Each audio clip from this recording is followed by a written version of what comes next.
Welcome to episode 197 of the Whitetail Distraction Podcast. My name's Austin, and joining me in a very warm pod port, Charles Headland. How you doing, buddy? Yeah, I'm warm.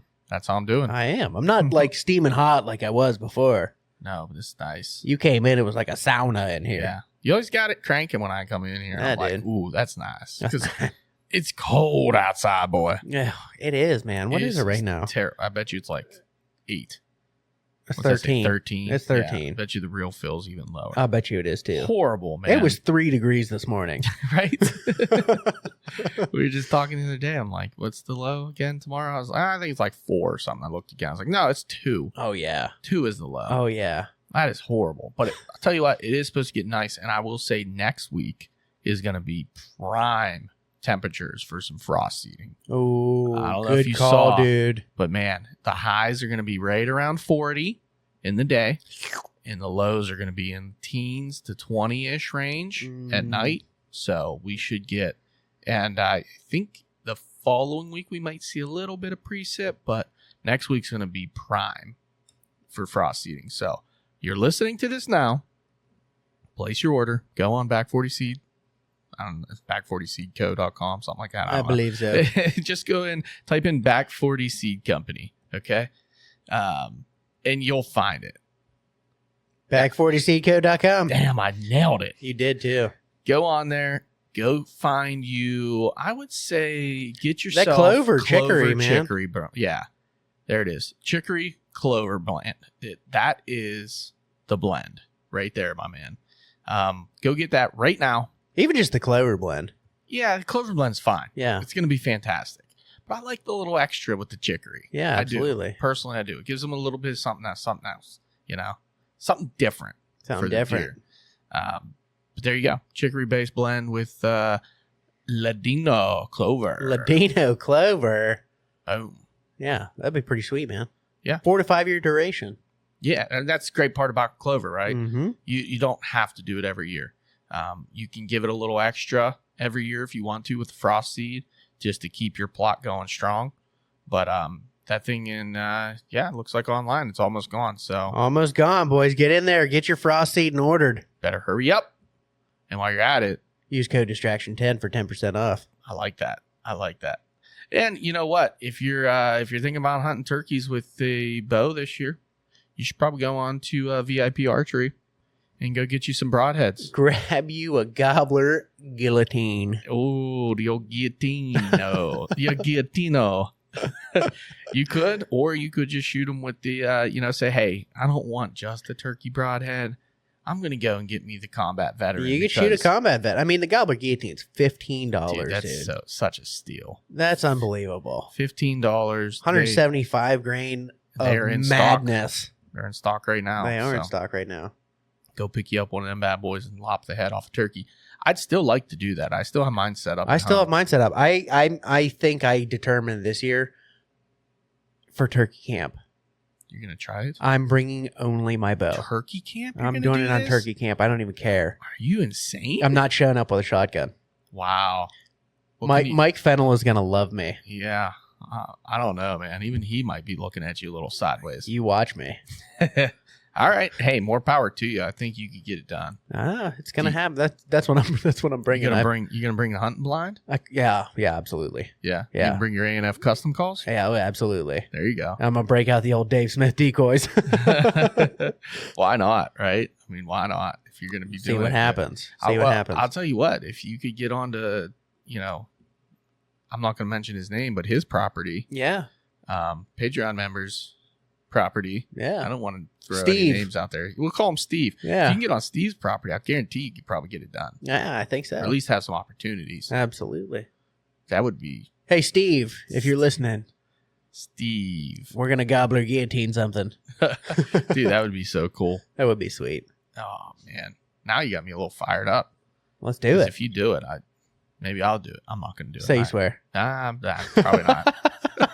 Although we got guys coming from out of town. Like, if we need extra shotguns, maybe they'll have my shotgun and I'll have to use the bow. If I have an opportunity to go out and actually hunt, that's what I'm going to take. But I'm really going to focus on the guys trying to get them birds and stuff like that. Sure.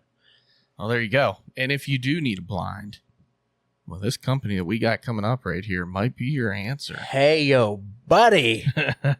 Because we're bringing on ram hunting blinds here in a minute.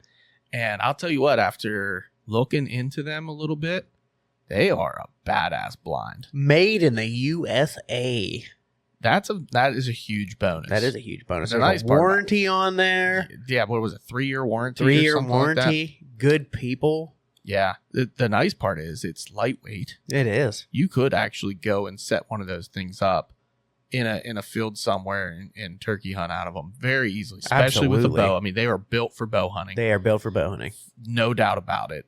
They're really nice. They're actually quite affordable too for a hard frame, long lasting blind with the quality that this thing is made out of. Absolutely. Roto-molded technology. Pretty insane. It's the Yeti cooler of hunting blinds, I'm just saying. Basically. Yeah, basically. Right? Yeah. I mean, it's crazy. Yeah. Well, I'll tell you what. We need to bring Chad on. Chad is the marketing guy over there at Ram Blinds. Sales and marketing. Yep, sales and marketing. And we need to bring him on, but we kind of jumped right into this conversation, mid-turkey conversation, thanks to somebody. It was. It was my fault. It's okay. I kind of got talking to him about turkey hunting in Minnesota, getting my ass kicked over there, and we jumped right into conversation, and we had a short time frame that we had Chad, so we just kind of hit the record button. Let's not miss any good talking. Absolutely, dude. That's kind of where this whole thing takes off. And it just jumped right into it. All right, man. Well, if you're ready, we can bring him on. I like it. Turkeys, back 40 years ago when I started bow hunting. And for up until about 5-6 years ago, I'd never really turkey hunted in Minnesota. I'd go out a day or two and and not do much. And then COVID hit. So it was only 5 years ago maybe. And there was nothing to do. So I'm like, you know what? My wife's brother has a farm. And he keeps talking to me and telling me how many turkeys he has out on his farm. And I'm like, really? The turkeys around here? You rarely didn't. I still never saw many of them. So he said, hey, I'll come out there and hunt. And I am absolutely gangbusters for turkeys now. I waking up at 4:30 in the morning every morning in April and May isn't fun, but boy, I can't miss a morning now. Right on. That is awesome. You're in good company with Chuck here, then, because he is. This is the whitetail distraction, but he is ate up with turkey hunting. Yeah, I'm the turkey distraction portion of whitetail distraction. Well, the funny thing was, I've owned land in Kansas for 22 years, 23 years. So there was plenty of turkeys down there. So I've hunted turkeys for 20 some years down there in Kansas, but there was a lot of birds around there. I did it was something to do in April, basically, instead of sitting here in Minnesota. Go down to Kansas, it's warmer, shoot some turkeys. I never really turkeyed hunt up here, so I, was, throw an old decoy out there and have a mouth call, and that was about it. There were some more turkeys. You really didn't have to do anything. Turkeys were going to come. Yeah. Just be patient. So when I started hunting up here, I went out and got all the Dave Smith decoys, the best decoys out there, the best calls. I got more crap now for turkey hunting than I do for deer hunting. I love it. Well, I'll tell you what, we might as well just keep this thing rolling then, huh? We have Chad Stoll on the phone. We are talking ram hunting blinds, but right now we're talking turkey hunting. Yeah, we are. Yeah, we are. Which is a fan favorite of mine, if you couldn't tell. But I will tell you, Chad, Minnesota chewed me up and spit me out the year that I came through there, man. It was just bitter cold. I think the highs every day were below 30 degrees. The wind was brutal bad. It was just not a favorable time to be in the state hunting turkeys, that's for sure. Horrible. No, and that's the one thing about Minnesota. It can be, 65 and beautiful when turkey hunting season is, or you still can get a foot of snow on the ground while you're trying to turkey hunt. Yeah. I know the place we stopped at. It was a little piece of ground, but the funny part was it was under, I don't know if restoration's the right word for it, but basically the NWTF came in and was recreating the ground and habitat to better restore for turkey habitat. And I was like, oh, well, this is a great sign. I mean, heck, if, WTF is making it. And the very first day we stepped foot on there, the first morning, we had this beautiful encounter with probably one of the most gorgeous longbeards, just the way it hit the sunlight in the background. It was absolutely stunning. We didn't end up getting the bird to close the distance. It worked off with the hens. And I tell you what, we worked for the next day and a half, 2 days, and we didn't hear a single gobble in the entire state. We didn't see another bird. It was absolutely brutal. But every time we drive down the highway to go like from spot to spot, we'd see this huge flock of turkeys. And that's what we saw on our way to South Dakota, which made us stop there in Minnesota the first time. But they would not come off of private land. They were just hung up. So we even tried to ask the landowner, and the guy said, no, I can't let you hunt there. It's, it's under lease. And I just, we like our turkeys. And I was like, yeah, I would like one as well. There was like 9 or 10 longbeards on this dude's property every morning, just full fanned out. Oh, it was a kick to the groin for sure. Oh yeah, I can one up you on that, and it was on an elk hunt. You talk about you went a day and a half without hearing a turkey gobble. About 4 years ago, I went out to Montana on an elk hunt, do-it-yourself elk hunt. Me and a buddy of mine, 10 days. The only time we heard a bugle was the day before the season started. We went 10 days without hearing a bugle.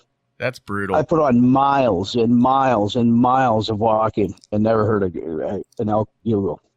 Yeah. No. See, you're a better man than I. I spent those 2 or 3 days, and then I said, you know what?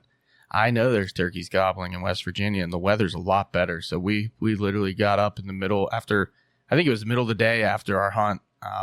We were like, let's just go. Drove to West Virginia, and that very morning we walked in as day broke, and I ended up shooting a bird like an hour later. That's awesome.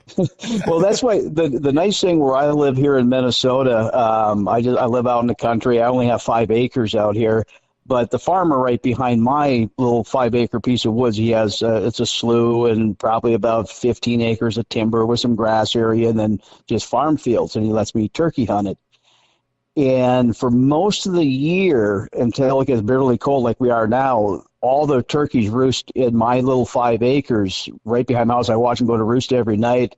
So about 2 weeks ago, before the real cold came, I had them roosting here since, basically October. And there's a dozen toms every night. They come behind my house, they feed around, scratch around, and up in the trees they go. So I get to view them all basically fall and winter long until I can go hunt them in April. Nice. That's something I love to see and I love to hear, because I know Minnesota is a state that turkey population, like you mentioned, it wasn't all that great. It's definitely on the incline. It's one of the few states, I would say, that's actually doing a lot better than it did, 5 years ago. And I continue to hear good news out of Minnesota from, continued efforts. They trap birds, brought birds up there, and released turkeys in that state, and just tried to bring that population back. So it's good to hear that the birds are still doing okay in your state. And it seems like harvest numbers continue to kind of crawl up year after year as well. I think it's great because, like I said, I have land in Kansas. In Kansas, you go back 15 years ago in Kansas, probably about 15 years ago, the bird population down in Kansas was just unbelievable. Because I just strictly bow hunt for them, so you never had to worry if you didn't get a shot at one, wait an hour, some more will come. And the bird population in Kansas is just taking a hit. Now, it used to be 2 birds. Anybody could hunt Kansas, non-resident. Now it's a draw. Now you're down to just 1 tom you can take in the spring. No fall hunting down there. They've got issues down there that they've got to figure out with the turkey population. Yeah, you're not wrong. It's a scary thing when you think about it from that perspective as well. So hopefully we continue to do good work with Turkeys for Tomorrow and NWTF and some of these other organizations. I think eventually they'll start to figure it out. I was just down at the NWTF show. That was obviously one of the focus, of those shows, people trying to figure out what the heck is happening with the turkeys. So, but enough of that. They got to figure out they got to figure out what's happening with the turkeys, and not to change subjects a little bit. Yeah. When it comes to deer, they've got to figure out EHD. They just something. You know, I've again been it for 40 years, and I've owned land in Kansas for 23 years, I think. And the EHDs in the last 10 to 15 years, and you know, you go to Kansas, Missouri, Iowa, Illinois. I mean, these states that never had gotten hit so hard. It's just every year, it's just devastating with this with EHD, and they've got to figure something out there. Yeah. I mean, it's even hit here up here in the Northeast a little bit, in Ohio somewhat, and a little bit in Pennsylvania. And it's a very mean disease, man. Ohio got hit hard last year, as did Indiana. Yep. We actually saw it in our part of town here, even in Northwest PA. 2 years ago, it was pretty bad. I found several deer dead. And I'm glad that you said EHD, because it seems like everybody wants to put their focus on CWD, but this EHD is actually like a way more effective and efficient killer and quicker killer to the deer populations. I mean, it is wiping deer off the entire map. It's insane. I know. And I've talked about both, and I've done a lot of research. I'm certainly not going to call myself an expert on either one of them, but I've done a lot of research on them with my land in Kansas and about each of them. Yeah, with EHD, I mean, it can wipe out, and I've seen it on my properties. It can wipe out 70% of your herd in 1 year. They're gone. And anything, 2.5 years or older, they're dead. Doe, buck, it doesn't matter. It takes them all. Where, CWD, and again, everybody has their own opinion on it. I'm in the belief that they can live with it for their entire life. Where EHD, they're dead within a week. Yeah. They get bit, they're done. Some will, I'm not saying they all die from it, but, they're usually dead within a week's time max with EHD once they get bit. Or CWD, I truly believe some deer live, 3 years with it, 4 years with it, 5 years with it. I've read the research on it where they say, they're all eventually going to die. Well, yeah, what's the average life of a white-tailed deer out there anyway? They may live with it their whole life and never die from that. Right. They're dying from other stuff. Yeah. Certainly. And you look at states like ours and even Michigan and New York where there's a big gun season. I mean, most of these deer don't make it past 3.5 years old. Yeah, I think our average life expectancy for a deer in Pennsylvania is 2.5 years old. Yeah. And you're right. From the research I've done and seen as well, it's about 5 is the number of when you start to. And the weird part is, I don't even know if we've had a ton of truly death cases from CWD, but what they say is around 5 is when they really start to get beat down from it and start to die off. So it's like, yeah, that's terrible. And it is, it's 100% killer and all that or whatnot with CWD over time. But again, like you said, I mean, everything has a life expectancy. It's all going to, especially as a wild animal. Our biggest concern in Pennsylvania is our elk herd. Yeah. Right now with CWD. But, as far as deer go, I mean, I think EHD is definitely the bigger thing to figure out. And I've seen and heard little bits about some pellets that are out there that people are throwing on their farms that has been helping kind of combat the EHD kill off. But man, it is just so tough because once you have it and it's there, it's like you said, it doesn't pick and choose. It really does go after all deer. It'll wipe off doe, bucks. Unfortunately, the older bucks get it worse with the midges in their antlers. But I mean, it hit this year late, even after velvet, and killed a ton of deer. Yeah. So it's not like it's just velvet. Oh no! Because this past year in Kansas, and again, this is 20-something years of owning the land. I had some really good bucks on the property. I was worried about them. When it usually hits late August into September, and every time I went down there, or I had 2 remote cameras, but usually I just run cameras. I don't run cell cameras. I like the surprise when I get down there and pull the cards when I go down to Kansas, and. In October, 1st of October, I went down there. Okay, all the good ones are there. I went back down there later October. Oh, good. All of them are there. But we had this long stretch in the late October of, upper 80s to close to 90 degrees, still no rain. At the end of October, going forward, I lost 7 of my 8 best bucks, disappeared off my cameras, never had a picture of them again, ever. Oh, no. And I'm like, and at that time of year in November, you don't want to be going trouncing around looking to see where they are. So I'm actually heading down there in 2 weeks, and that's when I shed hunt, and I'll start looking to where I found them previous years, around my ponds and some bedding areas. But I know I'm going to find some of these dead deer. I literally, come November, when I was hunting down there, I literally had one decent buck yet that I want to shoot. All my big bucks were gone. Now, could a couple have disappeared, went to different properties? Certainly. Could have a neighbor shot one, certainly, but they don't all disappear. Right. I've never, 23 years, I've never had, I always lose 1 or 2 of them. You don't lose all your best bucks. So I got to believe they died, and I'm going to find them here in a couple of weeks when I go down to shed hunt.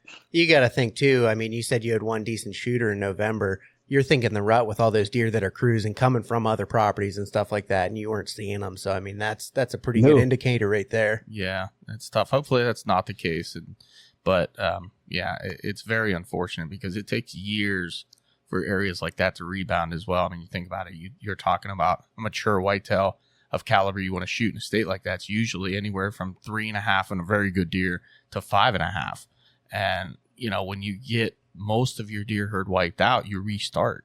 You hit that restart button. Oh, yeah. I know when we hunted Illinois in 2012, 2013, I was out there. That was like their bad EHD years. And I still don't think that area has fully recovered from it. And, it's been 10, 12 years since the last time we've been out there.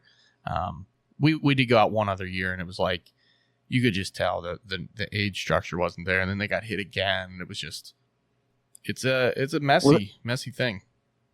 And that's kind of what happened in Kansas in 2011. When I was hunting, I have 2 different properties kind of next to each other, and in between those 2 properties, and this is no exaggeration, I had probably I had four or 5 bucks, 170 to 200 inches. I had probably another dozen that were 150 to 170. It was just an unbelievable year. Yeah. Never had a year, just all these monster bucks. 2012 rolls around, EHD hits.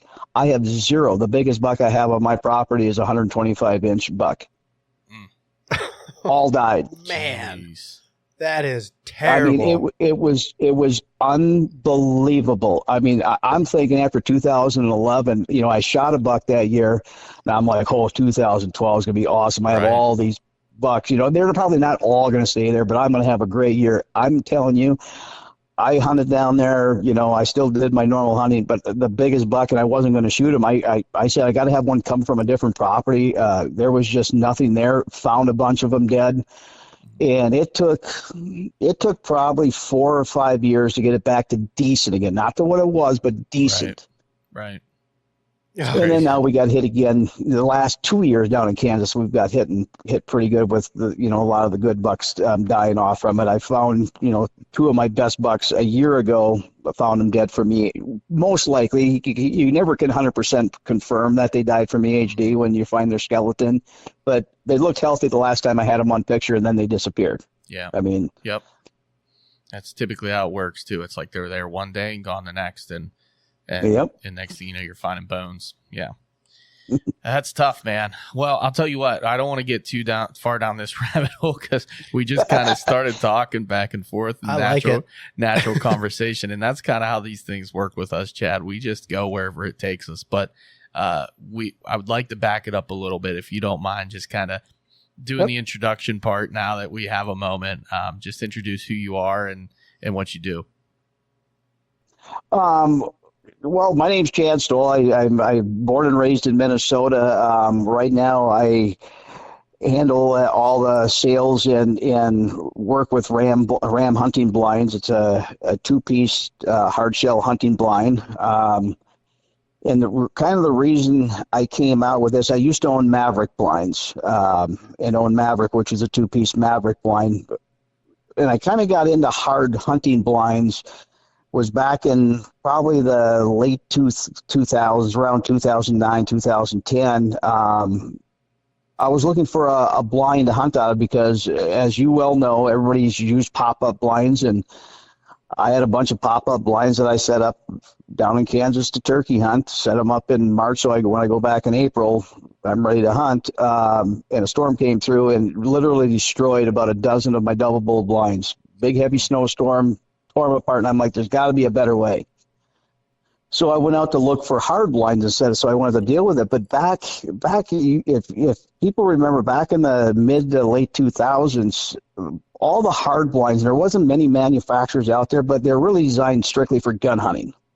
You know, horizontal windows, right, big, heavy one-piece blinds. And I'm like, there's got to be something more for bow hunting, because that's all I do is bow hunt. But I wasn't really, back at that time, I didn't want to fork over $1,500 to $2,000 for, I needed to put, at least 8 or 10 on my property. And I'm like, my wife will kill me if I go out and spend all that money on hard blinds that I'm going to sit in a couple times a year. So basically what I did is I had a manufacturer wasn't of hunting blinds, about a half hour away from me, and they had this hard big shell, and I said, hey, can you make that if I modify the mold, can we make that into a hard blind? And if I split that thing in two, because shipping cost of big one-piece blinds are expensive. That was, 30-40% of your cost was just shipping the blind out around the country.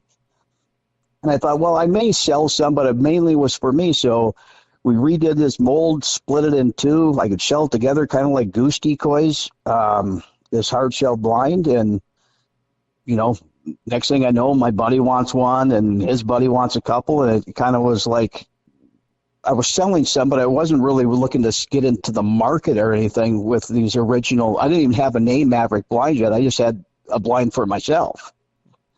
And it got bigger, and I said, hey, I got to refine this a little bit, because I didn't do much with it. So I made brand new molds, split the blind in half, and I started selling them nationwide, the Mavericks, and it kind of just took off bigger than I thought that it was ever going to be.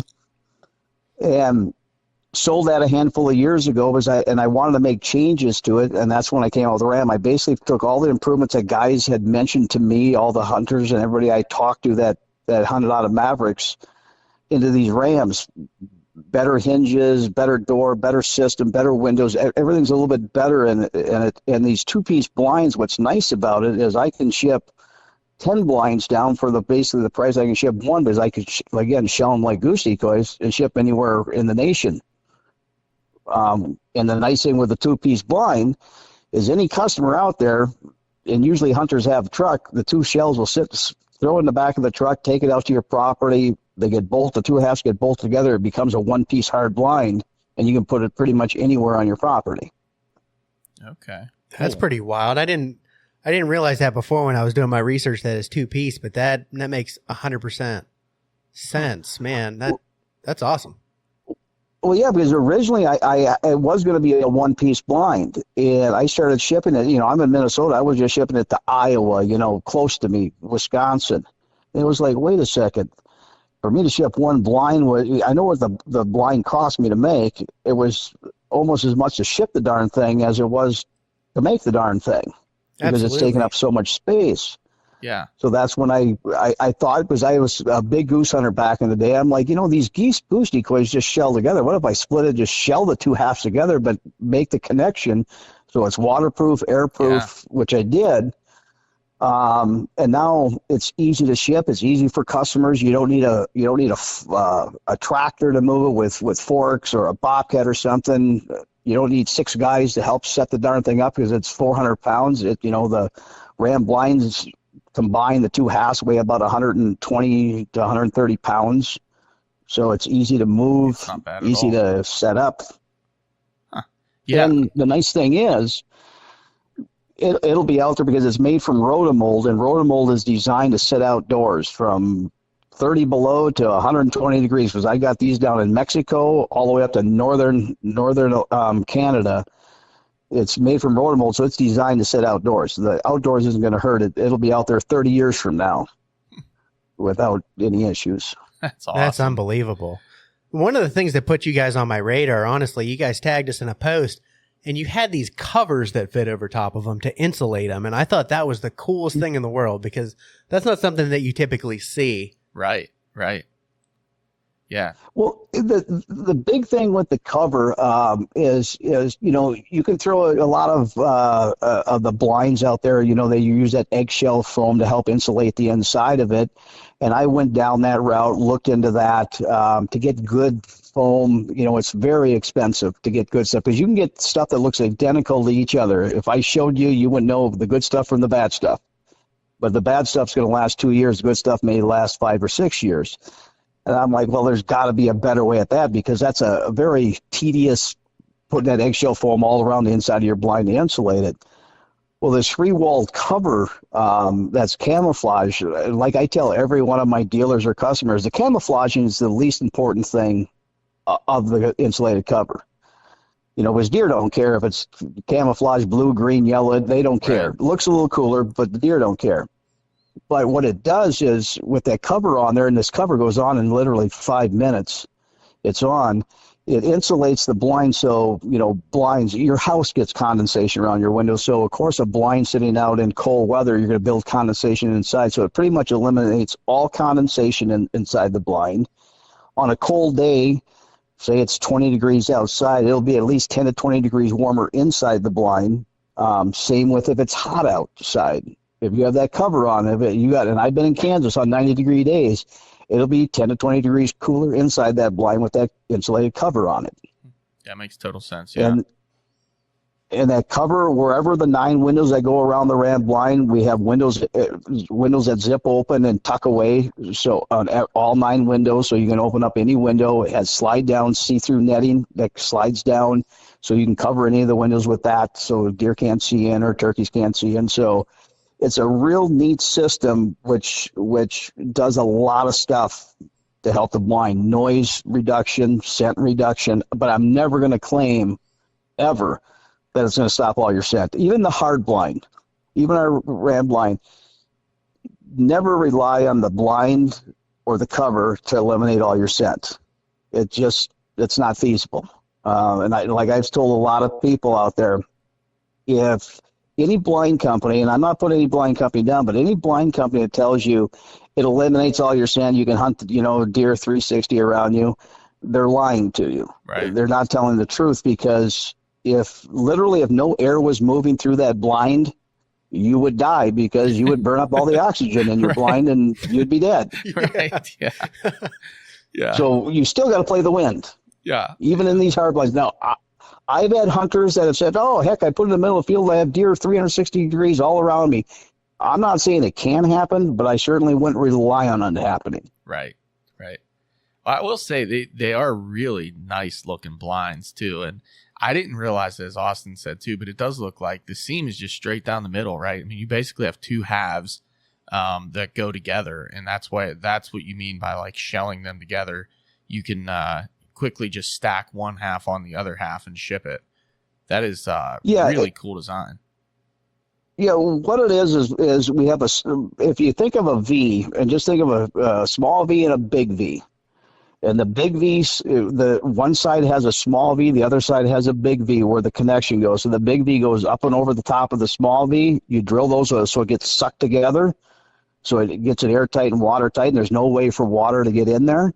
But if you want to split it apart and throw it in the back of your truck, I think it has 13 bolts that connects the 2 halves. You run those bolts out of there, which takes you literally 5 minutes to undo the bolts. Throw the 2 shells together. They, like I said, shell together, throw them in the back of your truck, and away you go. Yeah. What's nice, too, Austin was just pointing out the height in the blind as well is it's very roomy. I mean, for one, we'll go over the 2 models. So you have 2 models. You have the 700 and the 650. The 700 is just a 7-foot diameter, and the 650 is a 6.5-foot diameter. But the height inside was 78 inches and 76-inch interior height. That is insane. I mean, those things plus a 7-inch or 7-foot diameter. I mean, that's pretty roomy inside. Yeah. Well, my biggest thing, again, because I strictly bow hunt, and I know what bow hunters need, you need room to draw your bow back. And you don't want to be right up to a window when you're drawing your bow back. So I needed to be able to sit far enough back in the blind. So really the 650 is, they're both designed for any weapon, bow, crossbow, gun, doesn't matter. But bow hunters need specific size to be able to draw back on. So the 650 and 700 both will do it. And people have asked me, well, why do you have a 650 and a 700? Well, so many people these days are self-filming, or their buddies are filming with them, or, you bring one kid, or sometimes your wife or significant other and a kid. That's where the 700 comes into play. For cameramen, and if you want to bring, a couple people in there, gives you plenty of room, a lot of room.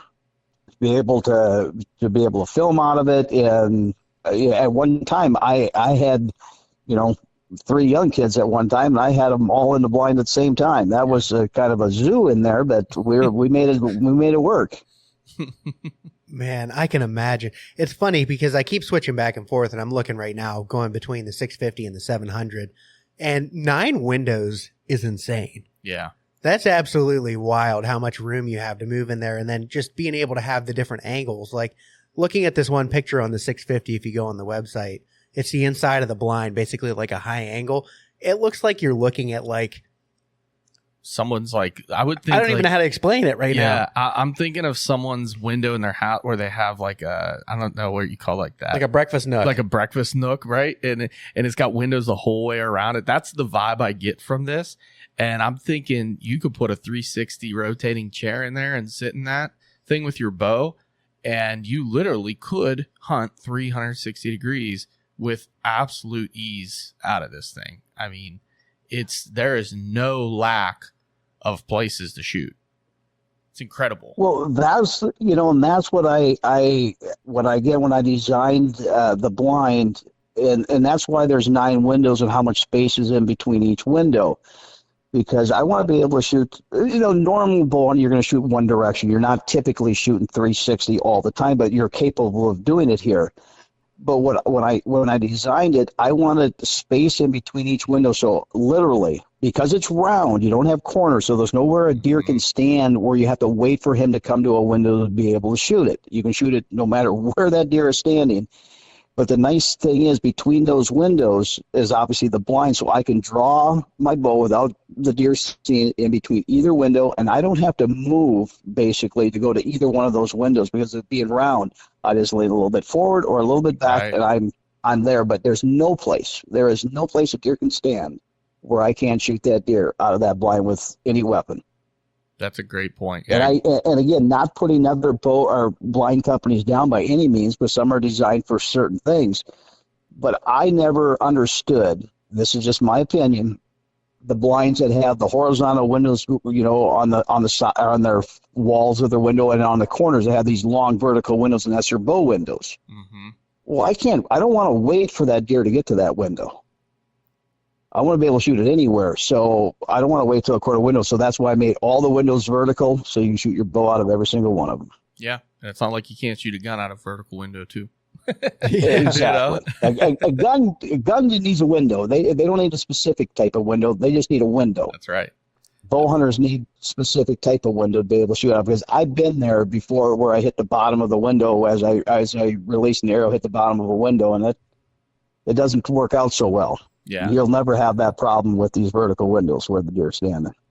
So how do the windows work then and operate? I know they're on a double hinge. Do they just hinge open? How exactly do they open? Yeah, they're double hinged on the side, and we got torque hinges on there. So what the torque hinges are, they have an Allen wrench head screw in them, where you're able to tighten that and loosen it as tight or loose as you want. So when you swing that open, you can tighten it down so when you open it 3/4 of the way, the wind can't blow it closed. It'll stay right there to wherever it was. If you want to loosen it so it flops open and closed, you certainly can do that. But they're all open from the side with a double torque hinge.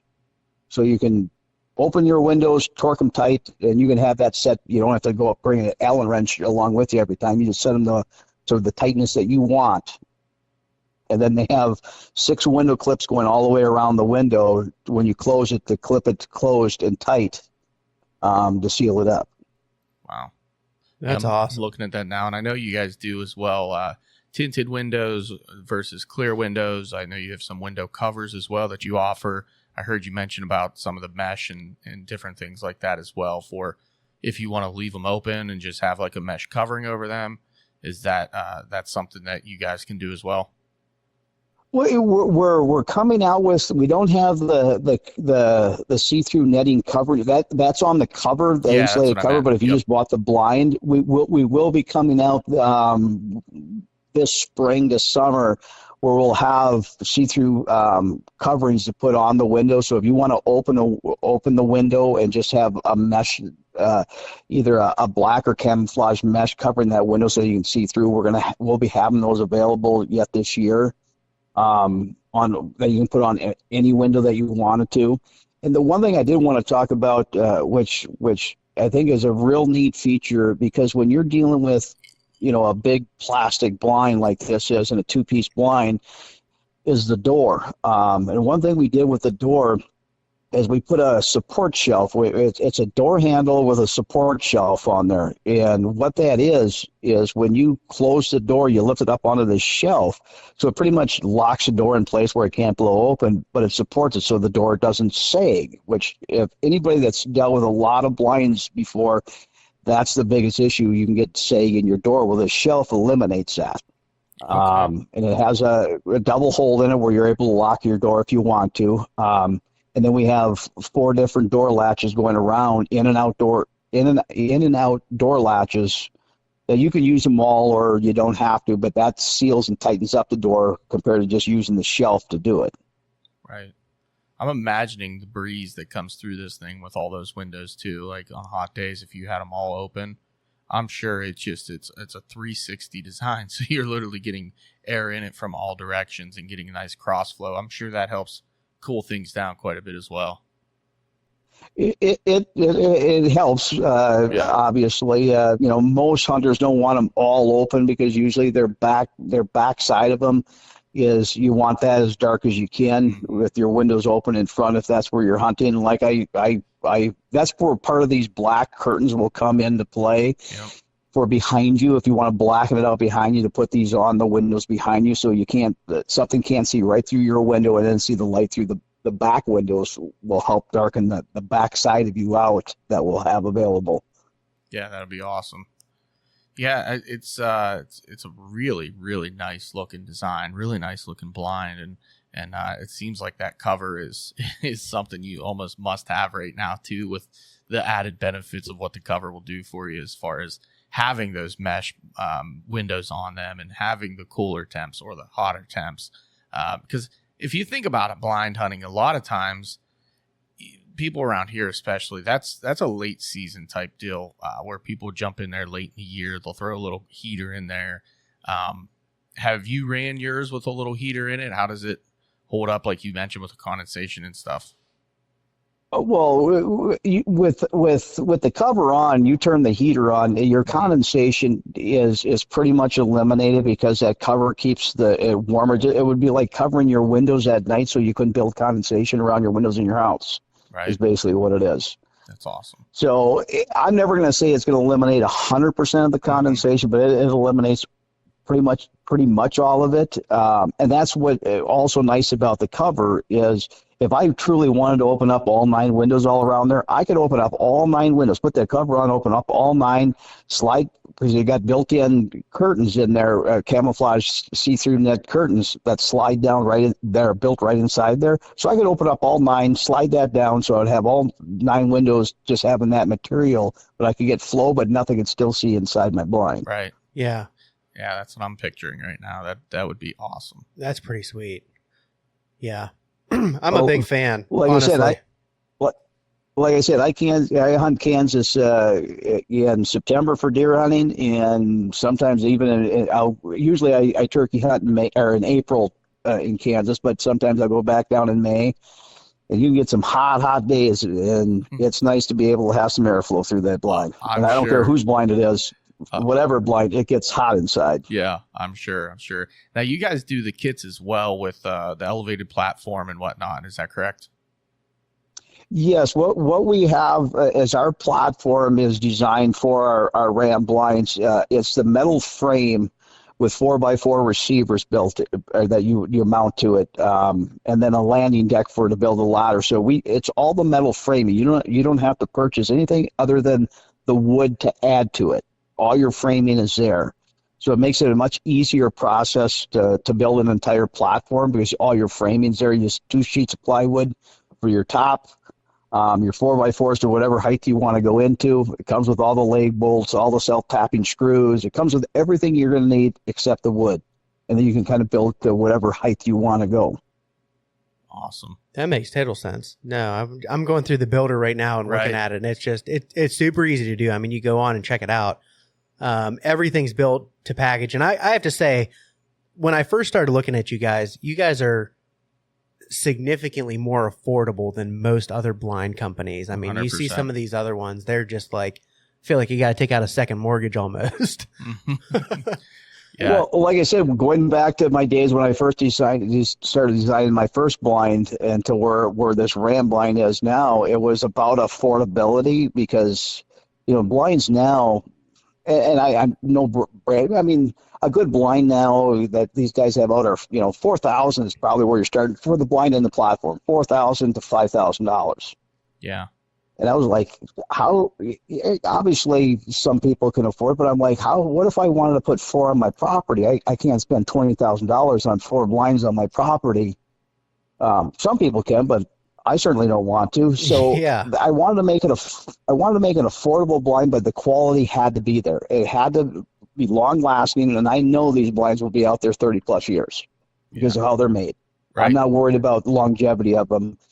It had to be affordable but quality at the same time, because if you don't have quality, no matter how affordable it is, eventually people won't buy it because the quality's not there. Mm-hmm. And the long term of this blind at this price, again, nothing against pop-up blinds, but a good pop-up blind, $300-$400, $500, where a Ram blind is $1,000.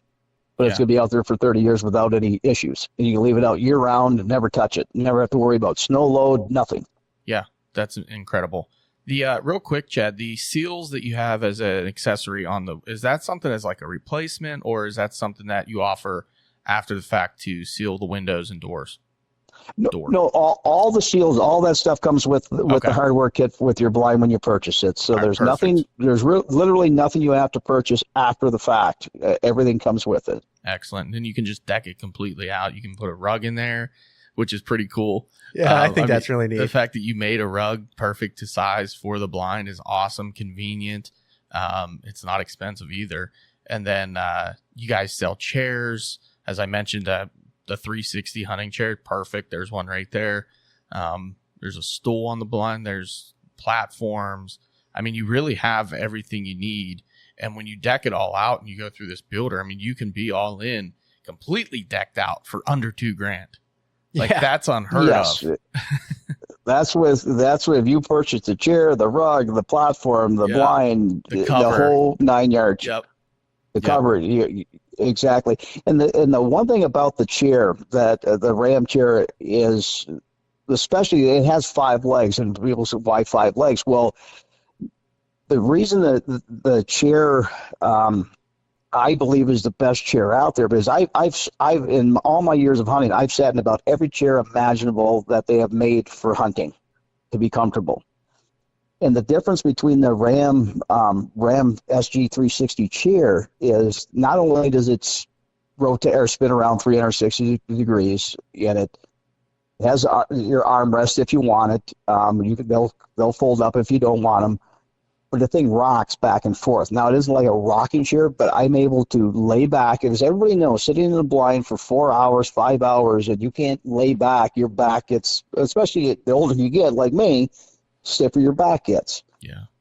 This thing rocks back and rocks forward. So I literally, at times where if you ever sat in the blind where you had to kind of scoot up in your chair to be able to get the shot, you don't have to scoot up in this chair. You just lean it forward. The chair leans forward with you because it has a metal a metal quiet spring underneath it, where you're able to lean forward with it. It'll lean forward and rock back for you. So if you want to get comfortable and kick back a little bit, you can relax your back with this thing rocking backwards. Yeah, not only that, but as you mentioned before, if you're between windows, you can just lean back into the chair or lean forward into the chair, which is really nice. And you can't do that with any of the other chairs that are out there, because they're all 360. A lot of them are 360 chairs that'll spin 360. They won't allow you to lean back or forward in the chair like this one does. That's awesome. That is awesome. Well, we want to be respectful of your time, brother. In about 2 months, we're also going to be having some bow hangers and some gun holders that it can attach to the side of the blind. Sweet. Because again, when you're dealing with this type of blind, you're able to, you can drill a hole through it. You can do things to it that's not going to hurt the blind any. Right. So we'll have some of this other accessory stuff available here in the next couple months also. That's beautiful. Yeah. That is awesome. That's very helpful too, because then you don't have to worry about whether you have your bow on some kind of whatever to hold it up, whether it's legs on the bottom limb of your legs bow, or limb something, legs, yeah. exactly, something like that to hold it up in the blind. You don't have to worry about that anymore. So, and your gun too, you're not leaning it up into a corner. You have somewhere you can hang it. That's really nice, convenient. I'll tell you what, everything about Ram blinds that I'm seeing, it's very convenient, and it's just built for the hunter in mind, for sure. Not for the profits, built for the hunter. But correct. Yeah, definitely. So Chad, I'm sorry. I know we have a hard stop here, and we want to, like Austin said, be respectful of your time. Is there anything we missed that you want to get out there before we let you go? No, I think we've gone through it. My biggest thing, and the way I continue to make blinds better is my customers getting back to me. Yeah. Asking me, can I do this or can I change that? That's how you make things product better. And like I said, within reason, I mean, I roughly have over 100, probably 120 dealers around the country that are on our website, a dealer locator that you can go to get them. But other than that, it's the customer. And the one thing I strive to do, and every manufacturer says it, but it's nice when you're a small little company that's just privately owned, not a big corporation that owns it. As I tell all my dealers, all my customers, my phone is my business, 24/7. You want to get a hold of me on a Saturday, you call me on a Saturday. I may not answer it, but I'll get back to you probably within a half hour, because I truly believe that customer service and getting a hold of my guys and taking care of my dealers, taking care of my customers is by far the number one thing I do. There you go. Go online, ramblinds.com. You can go right in there, find your dealer, put it in. Austin just did it. We have one right in our freaking backyard, basically. 20 minutes from us. Yeah, 20 minutes. We have a Ram blind dealer. So not only is it super convenient, now it's accessible as well. Absolutely. Which is Absolutely. awesome. All right. Well, guys, that's about all we got for Ram blinds. Chad, will again, we want to make sure that you go and get your kids picked up on time, man. I don't want to hold you any longer, but check out Ram Blinds online, Ram Hunting Blinds on Instagram. I'm sure there's a Facebook as well. Just type it in and you'll be able to find it. Well, I certainly do appreciate it, guys. Absolutely, yep. Chad. You're welcome back anytime. We'd love to hear some more stories. Yeah, from you, we're gonna have to get into more hunting stuff next time we bring you back. Give me 2 hours for that, because we can talk a long time about hunting. Absolutely, man. Sounds good to me. Thanks, Chad. You bet. Good luck, guys. Thanks. Bye. Bye. Bye.